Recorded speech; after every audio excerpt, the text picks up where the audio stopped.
भ्रष्टाचार पे भ्रष्टाचार, आखिर भ्रष्टाचार बंद होने का नाम क्यों नहीं ले रहा। महानगर पालिका भ्रष्टाचार का महाकुंभ बन गया है। जब भी कोई आईएएस अधिकारी आते हैं तो उसमें रोक लगाने की कोशिश करते हैं, लेकिन जब तक वो भ्रष्टाचार अधिकारी यहाँ पर रहेंगे तो ये रोक कभी नहीं लग सकती और निरंतर बददस्तूर इसी तरह चलता रहेगा। नमस्कार दर्शकों और साथियों, मैं हूं शशि शर्मा, आप देख रहे हैं दबंग खबरें। दर्शकों, आज आपको शौचालय महाघोटाला, हर वर्ष घोटाले पे घोटाला होता है, कई मजदूरों का शोषण होता है तो कभी आम नागरिक का शोषण होता है, क्योंकि आम नागरिकों की जेब से शौचालय साफ सफाई का पैसा जाता है। मीरा भाईंदर में कुछ ऐसे लोग हैं, जब उन पर भ्रष्टाचार की गांज गिरती है तो अपनी संस्थाएं चेंज कर देते हैं नाम, और पर्दे के पीछे रहकर काम करते हैं। अभी हाल ही फिलहाल में हमने एक खबर चलाई थी शौचालय महाघोटाला की, और उसमें बताया था विजय पाटिल ठेकेदार और विनोद सेवंते किस तरह से महानगर पालिका को भ्रष्टाचार में लिप्त करा रहे हैं, और भ्रष्टाचार दिखाई दे रहा है। उनके सारे दस्तावेज हमारे पास हैं। जब हमने एक खबर प्रकाशित की तो विनोद सेवंते जो एक आरटीआई एक्टिविस्ट है, जबकि वो ठेकेदार भी है, उसके भी साक्ष्य हमारे पास हैं, क्योंकि दबंग खबरें जब भी खबर प्रकाशित करता है तो बिना साक्ष्य के नहीं प्रकाशित करते हैं। हमारे पास सारे साक्ष्य थे, उसके आधार पर हमने खबर चलाई। लेकिन कहते हैं ना, दर्द उसी को होता है जो चोर होता है, जिसके मन में पाप होता है। विनोद सेवंते ने हमें एक नोटिस भेजा, कानूनी नोटिस, उसके लिए हम तैयार हैं। लेकिन हमने अभी 2 दिन पहले उसे कॉल किया और कहा कि हम आपका इंटरव्यू लेना चाहते हैं, कुछ खुलासे करना चाहते हैं। आखिर आप है कौन?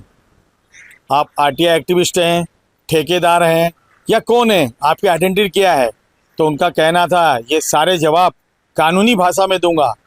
कानूनी भाषा तो हम भी जानते हैं, आप कानूनी भाषा में जवाब दीजिए, हम भी तैयार हैं। हमारे साथ बलबीर वैद हैं, जो मजदूरों के नेता है और काफ़ी अरसे से लड़ाई कर रहे हैं शौचालय मजदूरों के लिए। 2020 में डॉक्टर सुनील नहाने के नेतृत्व में, अध्यक्षता में एक कमेटी बनी।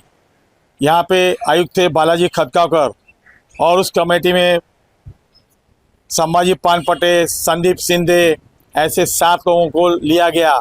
और उस कमेटी में विनोद सेवंते ठेकेदारों के प्रतिनिधि के रूप में वहाँ नामजद थे, बलबीर वैद भी थे, और पत्रकार के रूप में दबंग खबरें को रखा गया था, क्योंकि हमने बड़ी शिकायतें की थी और खबरें भी चलाई थी। लेकिन 2020 से आज 2024 हो गया। उस कमेटी ने क्या जांच की और जांच में क्या पाया, वो सारा का सारा बस्ते में पड़ा है, ठंडे बस्ते में। उसके बाद 2023 में आईएएस अधिकारी प्रशासक संजय काटकर ने एक कमेटी बनाई, जांच कमेटी, उसका अध्यक्ष बनाया उस व्यक्ति को जो आरोपों के घेरे में है, हमेशा भ्रष्टाचार के आरोपों के घेरे में है वो व्यक्ति, अतिरिक्त आयुक्त पानपटे। और उस कमेटी को कहा गया था, जांच कमेटी को, कि नवंबर तक आपको रिपोर्ट पेश करनी है। लेकिन नवंबर भी चला गया, 2024 भी आ गया, आज दिन तक क्या जांच हुई उसका कुछ अता पता नहीं है। जांच कैसे होगी अगर किसी भ्रष्टाचारी को आप सेनापति बना दोगे और बोलोगे जंग जीतो, तो उसका काम तो है पीठ के पीछे वार करना, तो आखिर में जंग जीती कैसे जाएंगी। आइए जानते हैं बलबीर वैद से क्या कहना चाहेंगे। नमस्कार, सबसे पहले दबंग खबरों के दर्शक को मेरा नमस्कार और आप सभी का धन्यवाद जो मुझे बोलने का मौका दिया। देखिए, जो कमेटी की बात है, जांच कमेटी 2020 में बनाई थी, जब हमने जन आंदोलन करके और उस समय के तत्कालीन आयुक्त बाला खतगांवकर साहब का घेराव किया था, और हमने मांग की थी कि भाई ये भ्रष्टाचारी जो ठेकेदार हैं, एक्चुअली ये ठेकेदार जब ये 11 ठेकेदार थे, इन्होंने जो सामाजिक संगठन है उनके नाम पर इन्होंने ये साफ़ सफाई का ठेका लिया था, मगर ये लोगों ने संस्था के नाम पर, संस्था कोई बुरी नहीं होती लेकिन उसका काम काज देखने वाले ये लोग, जैसे विनोद सेवंते कहा और विजय पाटिल, ये लोग जो हैं इन्होंने वहाँ पर काफ़ी करप्शन किया। काफ़ी बोले तो उन्होंने ना तो मिनिमम वेज जैसे एक्ट के मुताबिक पगार दी, ना उनका कुछ भत्ता दिया, ना बीमा दिया, छुट्टी तक नहीं दी, एक भी छुट्टी नहीं दी, छुट्टी के पैसे नहीं दिए। इस तरह से तमाम चीज़ों का भ्रष्टाचार किया। और उसको देखते हुए जब हमने 2018 में मैं यहाँ पर मुझे पता चला कि इस तरह का करप्शन है, तो मैंने भारतीय सफाई मजदूर परिषद की तरफ से यहाँ पर जन आंदोलन किया और तकरीबन 2019 के एंड तक यानी 2020 आते आते और उसमें हमारे को सफलता मिली और उसमें कामगारों का कुछ शोषण कम हुआ। उस समय पे कमेटी बनाई गई। कमेटी में जो अतिरिक्त आयुक्त थे लहाने साहब, सुनील लहाने साहब, उनको अध्यक्ष बनाया गया और पानपट्टे उस समय पे उपायुक्त हुआ करते थे, उनको रखा गया और खामबिद साहब को रखा गया जो कि कार्यकारी है, और विनोद सेवंते एक ठेकेदार प्रतिनिधि के रूप में और राजू विश्वकर्मा प्रतिनिधि के रूप में, और भाई साहब जैसे शशि शर्मा जी है, इनको पत्रकार के रूप में रखा गया था। लेकिन उस कमेटी की एक मीटिंग होने के बाद में, इसके बाद कोई मीटिंग नहीं ली गई। हमने बार बार मांग की, लहाने साहब से भी मांग की बार बार कि आप इसकी मीटिंग लगाइए, इसको एक नतीजे तक पहुंचाइए। मगर यहाँ पर करप्शन में इतने लोग डूबे हुए हैं। सबसे बड़ा जो करप्शन का जो महागुरु है वो है पानपट्टे साहब, और उसके बाद में आते हैं फिर जो भी उनके नीचे डीएमसी हैं वो। लेकिन अतिरिक्त आयुक्त जो अभी बने हैं पानपट्टे साहब, ये इसमें आकंठ डूबे हुए हैं। अभी भी जो वापस से कमेटी बनाई गई है माननीय काटकर साहब ने, उसमें अब की बार जांच का दायरा थोड़ा अच्छा होगा, मुझे ऐसा लग रहा है। हमने डिमांड की है कि उस कमेटी में अभी अतिरिक्त आयुक्त जो है अनिकेत जी हैं, उनका वो अतिरिक्त आयुक्त हैं, उनको अध्यक्ष रखा है, और मंजरी जी हैं जो इससे लेखा विभाग से है, ऑडिट विभाग से, उनको रखा गया है इस तरह से। लेकिन खामबिद को भी रखा है, और पानपट्टे और रवि पवार, ये दोनों भ्रष्टाचारी अधिकारियों का विभाग छीन लिया गया है। ये प्रशंसा की बात है। और इन सभी तीनों संस्थाओं का जो इस वक्त कार्यरत थी टेंडर में, उनका तीनों का टेंडर रद्द कर दिया गया और उनको ब्लैकलिस्ट भी किया है। फिलहाल 1 वर्ष के लिए उनको ब्लैकलिस्ट किया गया है और इनका विभाग बदली किया गया है। और जांच की हमने मांग की थी, तो जांच कमेटी भी माननीय काटकर साहब ने रखी है, और मैंने उनसे मांग की है कि आप इसमें यूनियन प्रतिनिधि को समावेश करें। तो उन्होंने कहा कि आपको जांच निष्पक्ष मिलेगी और अच्छी मिलेगी, और आपको जांच से मतलब है। तो मैंने कहा बिल्कुल, तो मैं समझता हूं कि जांच अच्छी होगी।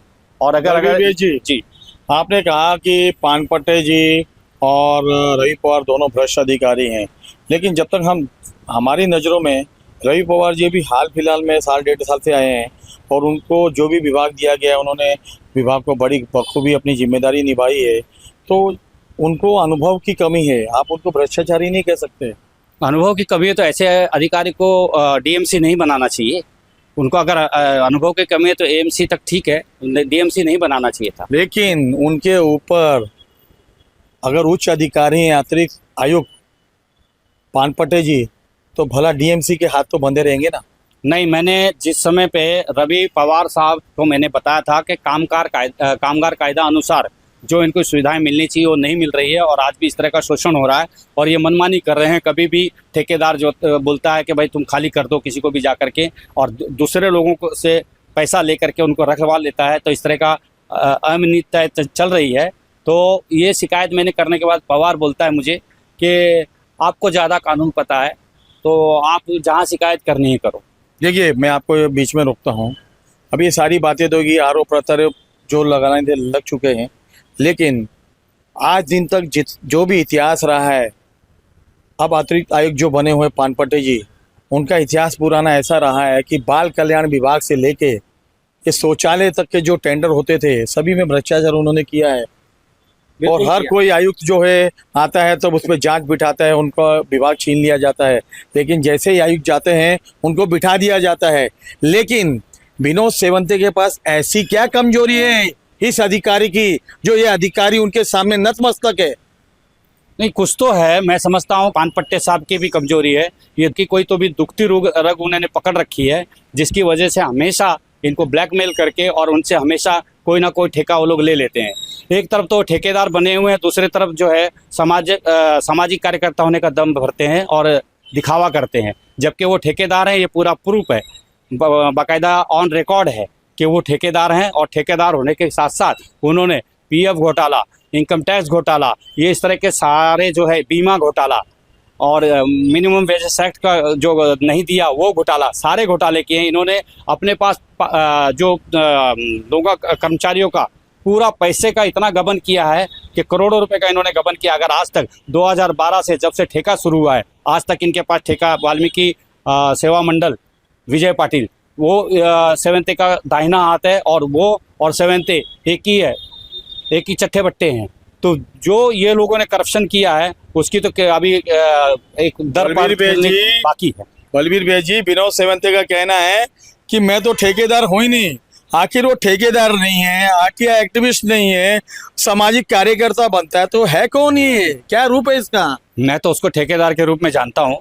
मैंने उसको सामाजिक कार्य करते हुए कभी नहीं देखा कि उसने कोई सामाजिक कार्य किया हो। और इस तरह के लोग क्या सामाजिक कार्य करेंगे? जिन्होंने लोगों का खून चूसना सीखा हो वो क्या किसी का भला कर सकते तो क्या इनकी प्रॉपर्टी की जांच होनी चाहिए? बिल्कुल होनी चाहिए, बिल्कुल होनी चाहिए। इनके ऊपर इनकम टैक्स की भी जांच होनी चाहिए। इन्होंने करोड़ों रुपया महानगर पालिका से लिया, मगर ना तो प्रोफेशनल टैक्स भरा है और ना इनकम टैक्स भरा है, और इनके जो है पीएफ में भी घोटाला किया है। मैं ये बार बार बोल रहा हूँ आपको।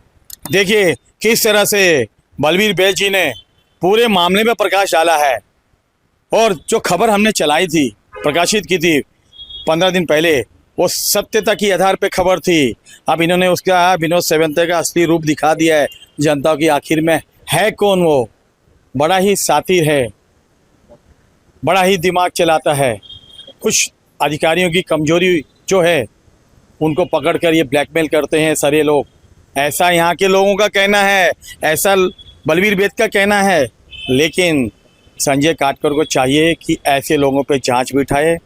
इन्होंने आज दिन तक कितनी आरटीआई महानगर पालिका में किन किन विभागों में किन किन अधिकारियों के खिलाफ और किन लोगों के खिलाफ डाली है, उसकी पूरी जांच हो। और आगे आरटीआई के बाद निर्णय क्या हुआ है, किसकी शिकायतें की है, उसकी जांच हो, इसकी प्रॉपर्टी की जांच हो। हमें तो ऐसा भी पता चला है कि इसके कई रिश्तेदार मीरा भाईंदर महानगर पालिका में पीछे के दरवाजे से ठेकेदारी से काम पे लगे हैं। वो भी शायद ऐसा ना हो कि भ्रष्टाचार में लिप्त हो। अब उनका भी खुलासा करेंगे हम 1 by 1। और आज हमने इसका चेहरा दिखाया है और इसके सारे पेपर के रिकॉर्ड हमारे पास हैं। आने वाले वक्त में सभी दर पर दर खोलेंगे और इसका चेहरा बेनकाब करेंगे। अब चाहे ये हमें हाई कोर्ट से जवाब मांगे या सुप्रीम कोर्ट से मांगे, हम तैयार हैं।